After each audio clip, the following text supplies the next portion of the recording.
পরিমণির ছেলে রাজ্যের অসুস্থতার খবর ইতিমধ্যে সকলেরই জানা। তবে দুদিন আগে ছেলের সুস্থ হওয়ার খবরও জানিয়েছিলেন ঢাকায় চলচ্চিত্রের এই নায়িকা। ছেলে রাজ্যের চিকিৎসা করাতে কলকাতা গেছেন তিনি। অসুস্থ ছেলেকে একা হাতে সামলাচ্ছেন এই অভিনেত্রী। শরীফুল রাজের সাথে বিবাহ বিচ্ছেদের পর পরিমণি স্পষ্ট জানিয়েছিলেন ছেলের সম্পূর্ণ দায়িত্ব তিনিই নেবেন। তাই তো কথা মতে ছেলেকে দুহাতে আগলে রেখেছেন তিনি। রাজ্যের অসুস্থতার খবর ছড়িয়ে পড়ার পরেও সেভাবে রাজকে দেখা যায়নি। তবে অনেকদিন পর সামাজিক যোগাযোগ মাধ্যমে ছেলেকে নিয়ে একটি পোস্ট করেছেন রাজ। পরির সঙ্গে বিচ্ছেদের পর সেভাবে সোশ্যাল মিডিয়াতেও তার কোনো স্ট্যাটাস লক্ষ্য করা যায়নি।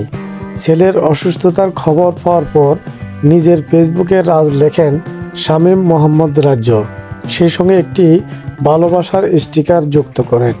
এর আগে গত বুধবার কলকাতায় যান নায়িকা পরিমণি। খাবারের বিষক্রিয়া থেকে অসুস্থ হয়ে পড়েছিলেন পরিমণি ও তার বাড়ির 5 সদস্য।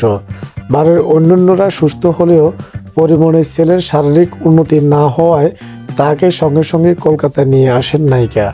খুবই অসহায়ত্ব অনুভব করেছিলেন তিনি, সে কথা সকলকে জানিয়েছিলেনও তিনি। তবে ধীরে ধীরে সুস্থ হয়ে উঠেছে নায়িকা ছোট পদ্ম ওরফে রাজ্য। ট্যাক্সি করে মায়ের সঙ্গে শহরে ঘুরেছেও সে। এতে মুখে হাসি ফুটেছে মা ও পরের। দর্শক, এই ছিল আজকের ভিডিও। আশা করি ভিডিওটি থেকে অনেক তথ্য জানতে পেরেছেন।